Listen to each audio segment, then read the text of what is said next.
अपशगुन?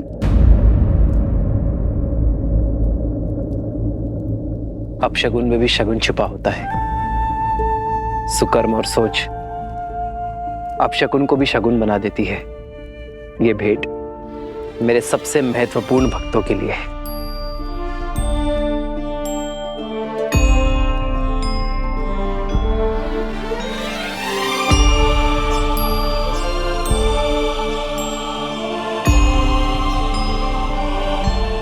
ये धागा मेरी सीता ने मुझे दिया था मेरी रक्षा के लिए, और अब से ये धागा तुम दोनों की भी रक्षा करेगा। प्रेम समर्पण करुणा ज्ञान से है भरा दो प्यारा नाम। जय सिया राम, जय जय सिया राम, जय सिया राम, जय जय सिया राम।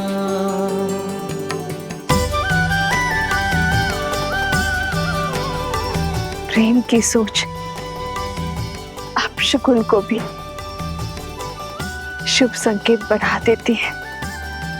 निराशा में भी आशा की कोपर देने के लिए धन्यवाद महादेव। ये तो वही ऋषि कुमार हैं श्री राम, जिसके विषय में हमने आपको बताया था। लवकुश, लव कुश।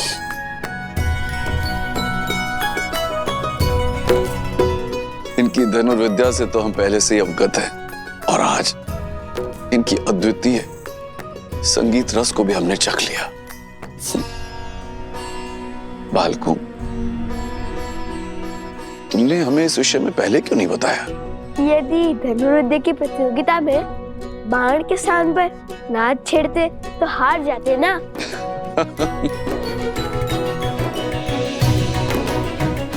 कहा वीणा और कहा धनुष, इन दोनों कलाओं में इतना भेद होने पर भी आप इन दोनों कलाओं में निपुण कैसे बन गए? नहीं नहीं, दोनों में अधिक भेद नहीं है। धनुष को बाएं हाथ से पकड़ते हैं और दाएं हाथ से कार्य करते हैं। वैसे ही वीणा को भी बाएं हाथ से पकड़ते हैं और दाएं हाथ से कार्य करते हैं। भेद तो हृदय के भावों में होता है महाराज। माता ने सिखाया था कि जिन्हें देखकर धनुष उठाने का मन करे वो शत्रु होता है, और जिन्हें देखकर वीणा के तार झनकाने का मन करे वो साक्षात ईश्वर का अवतार। और हमने तो बालपन से ही आपको अपना आराध्य माना है। धन्य है ऐसी उत्तम संस्कार देने वाली माता। आप दोनों उन्हें नहीं लाए अपने साथ? हमारी माता वन देवी है। उन्होंने प्रण लिया है कि वे कभी भी वन के बाहर किसी भी नगरी में अपने पग नहीं रखेंगी। अभी तो मैं यज्ञ के बंधन में बंधा हूँ, किंतु फिर कभी तुम्हारे माता के दर्शन करने अवश्य आऊंगा। माता सीता को भी लाएंगे ना?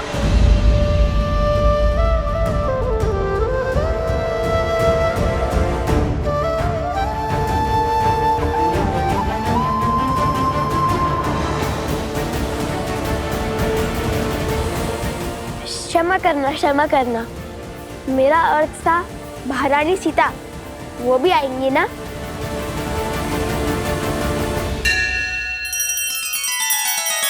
श्री रामचंद्र कृपालु भजु मन हरण भव भय दारुणम। नव कंज लोचन कंज मुख कर कंज पद कंजारुणम।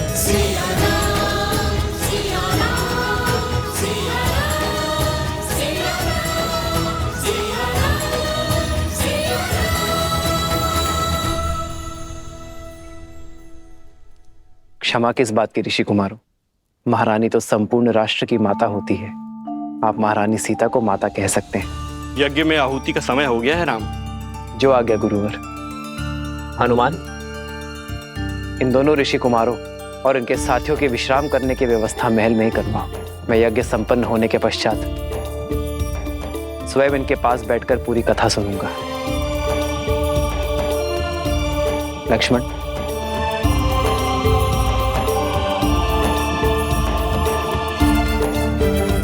देवी चले। सत्य कहा था आपने आर्य।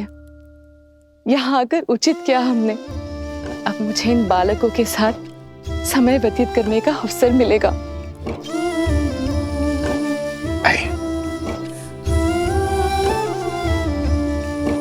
ऋषि कुमार पधारिए। भैया, रानी के दर्शन का क्या? आप आइए ऋषि कुमार।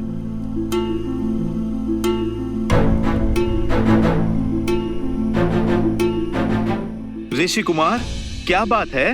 वचन भंग हुआ। आपने कहा था आप महारानी के भी दर्शन करवाएंगे। अयोध्या की धरा पर कोई वचन भंग नहीं होगा ऋषि कुमारों। आपको महारानी सीता के दर्शन करने हैं ना? आइए यज्ञ स्थल पर।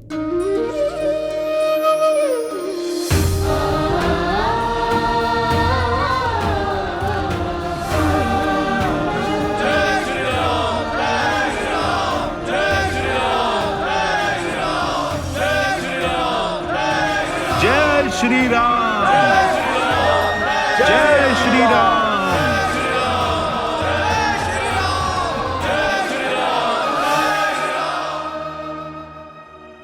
सब कुछ सज्ज है महाराज। आप ही की प्रतीक्षा थी। महारानी को ले आए।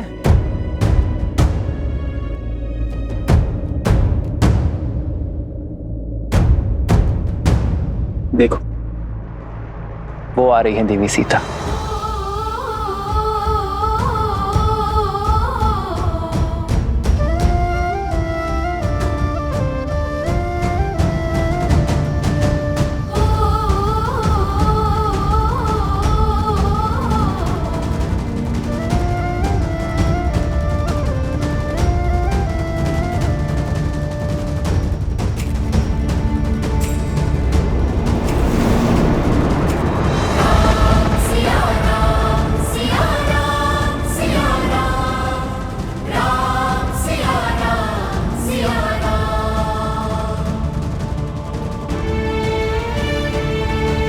महारानी सीता की देह तो अयोध्या में वास नहीं करती है, किंतु राजधर्म की मर्यादा जो निभानी है, मेरी प्रिय पत्नी के प्राण इस मूर्ति में प्रतिष्ठित है।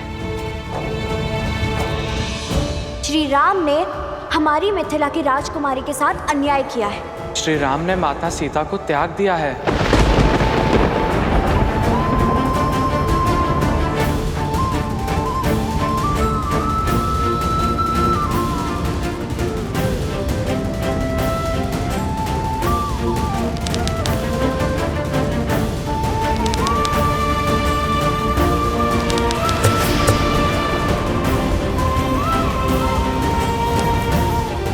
ऋषि कुमार,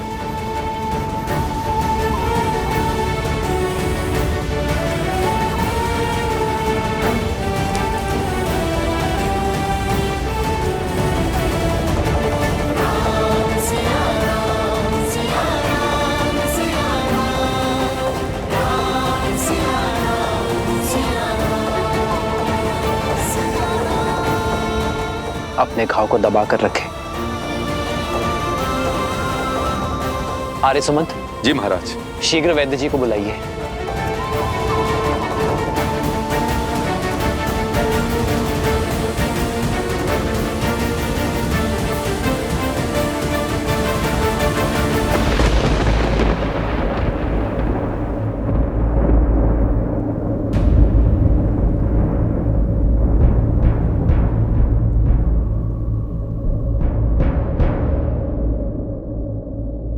रक्त बह रहा है ऋषि कुमार, इन्हें स्वच्छ करना होगा। आपको उपचार की आवश्यकता है।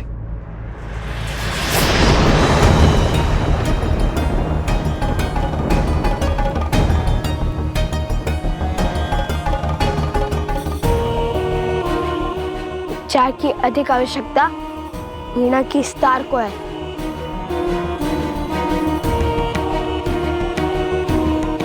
जो साक्षात माता सरस्वती ने हमें उपहार दिया था। ऋषि कुमार, महाराज की उदारता का उत्तर उद्दंडता से देना उचित नहीं है। लक्ष्मण, मेरा भाई उद्दंडी नहीं है, केवल उसके मुख पर बुद्धि से अधिक उसके भावों का अधिकार है राजानुज। बिल्कुल आप ही की भांति। तुम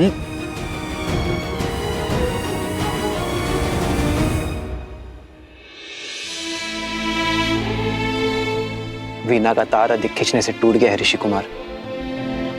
क्या आप बताएंगे ऐसा क्या हुआ?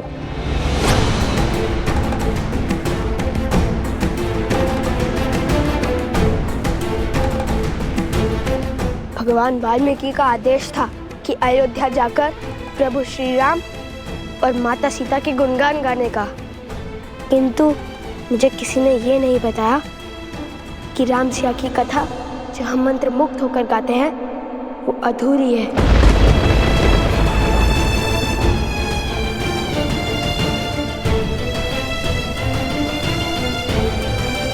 ऋषि कुमार, संसार हर क्षण हमारे सामने एक नई चुनौती लेकर आता है और उस समय धर्म के लिए, कर्म के लिए जो कार्य हमें करने पड़ते हैं वो कठिन अवश्य होते हैं किंतु अनिवार्य होते हैं। एक व्यक्ति की जीवन कथा तब तक अपूर्ण है जब तक उसके प्राण उसके तन में। तो क्या जीवन की चुनौती के लिए कोई पत्नी अपने पति का साथ और हृदय का त्याग समर्पण कर सकती है महाराज?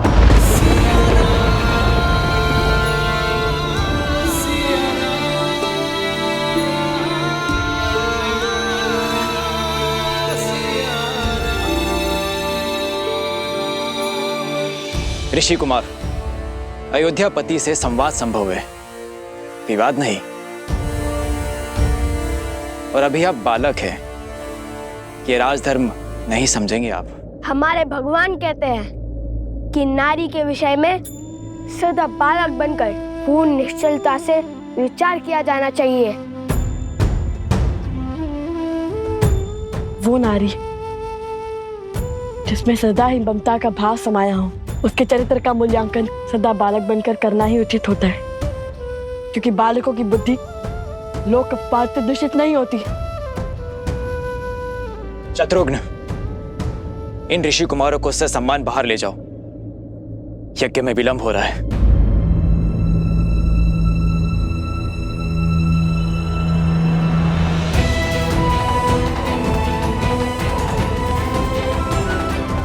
यदि मेरे श्री राम के मन में अपनी संतान के लिए प्रेम जागा तो कहीं उनका तप भंग ना हो जाए। शत्रुघ्न, शत्रुघ्न, हनुमान, इन्हें सभा में लाए और बताए कि ये प्रश्न करेंगे। क्या सभा का त्याग? प्रभु, जो प्रश्न इनके मुख से निकल रहे हैं वो पूछने की मेरी इच्छा तो हुई, किंतु साहस नहीं।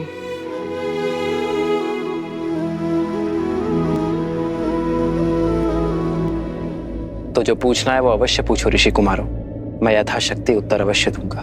क्योंकि आपने माता सीता का त्याग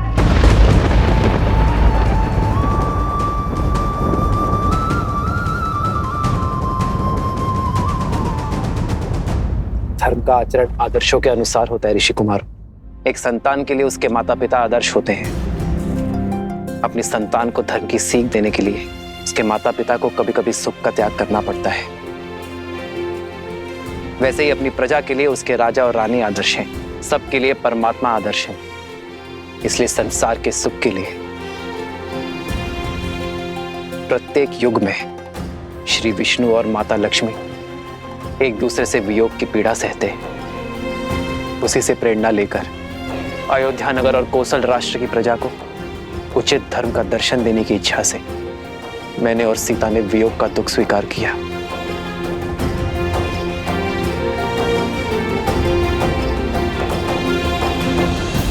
यदि महाराज को दुख देने से मन भर गया हो तो कृपा करके यहां से प्रस्थान करें ऋषि कुमार। यज्ञ की अंतिम आहुति का समय निकट आ रहा है। हम यहाँ महाराज का दुख या अपमान का कारण बनने नहीं आए थे, अपितु हमारे प्रभु श्री राम और माता सीता के दर्शन करने आए थे।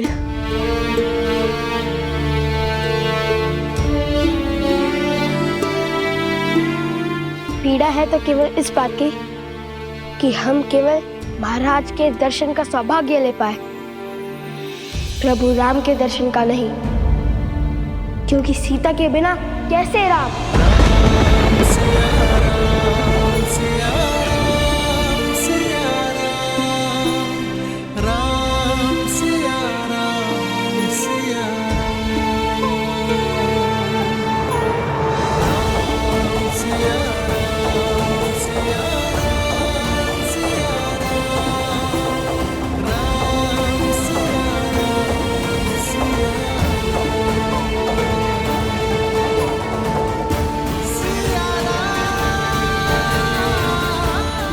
क्योंकि सीता के बिना कैसे राम।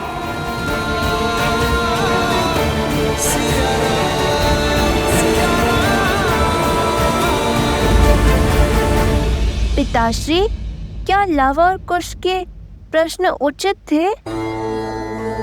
जैसे वृक्ष पर बैठे व्यक्ति को धरती पर खड़े व्यक्ति की तुलना में कहीं दूर तक दिखाई देता है, वैसे ही किसी भी व्यक्ति के प्रश्नों की मर्यादा भी उन प्रश्नों की दूरदर्शिता पर निर्भर करती है।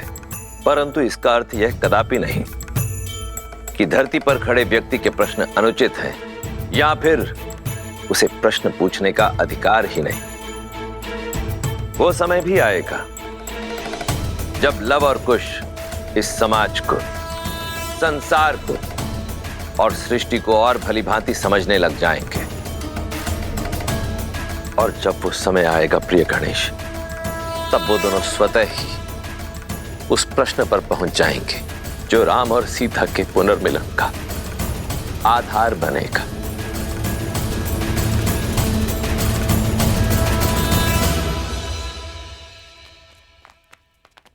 अब क्या करना है? कैसे मर्यादा और न्याय की मूर्त ने अपनी पत्नी के साथ अन्याय किया।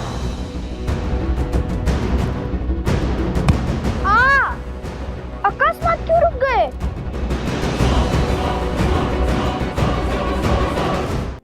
भैया, अगर श्री राम ने किसी और की पत्नी के साथ अन्याय किया होता तो आप दुखी नहीं होते। मूर्खतापूर्ण बातें मत करो कुश। श्री राम किसी के साथ अन्याय कर ही नहीं सकते। वे मर्यादा पुरुषोत्तम हैं। ओम मनमना गणाधिपते नमः स्वाहा।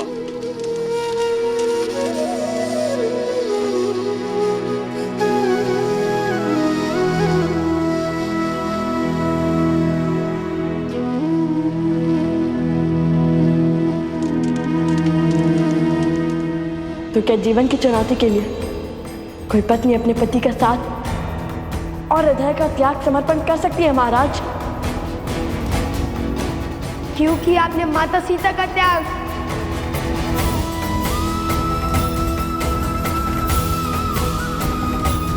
क्योंकि सीता के बिना कैसे राम।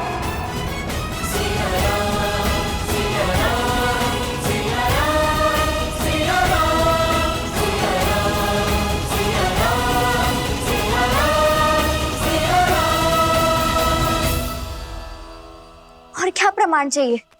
अब तो सिद्ध हो गया ना कि अयोध्या के राजा राम ने ही अन्याय किया है।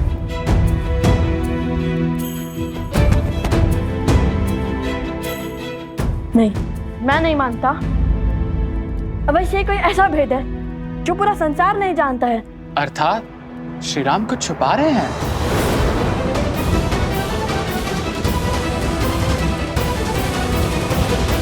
नहीं, कदाचित कोई ऐसा प्रश्न जो कि हमने पूछा ही नहीं, ऐसा प्रश्न जो हमारी बालक बुद्धि में कभी जन्मा ही नहीं, ऐसा प्रश्न जिससे हमारी सारी शंकाओं पर विराम लग जाए। तुम्हें क्या लगता है इतने वर्षों में तुम पहले हो जिसने अन्याय के विषय में विचार किया हो? मिथिला के हर घर में बस यही चर्चा होती है लव।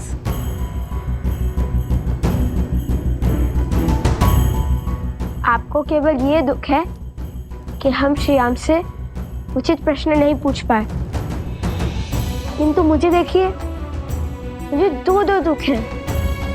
क्या? एक तो माता सीता के दर्शन ना पाने का और दूसरा गुरु की पत्नी का आरोप सत्य सिद्ध होने का। हम क्यों? भाभी माँ की बातें भैया सुनेंगे। सोमकर, लाओ तो।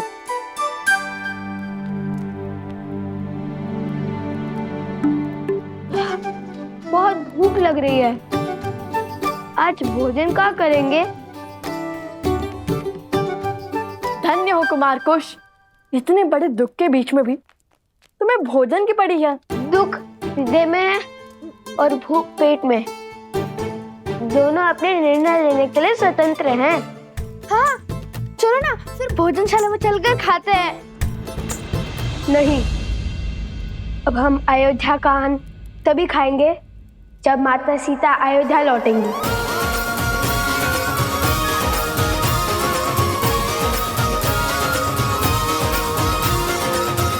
और मैं जानता हूँ कि हमें क्या करना है।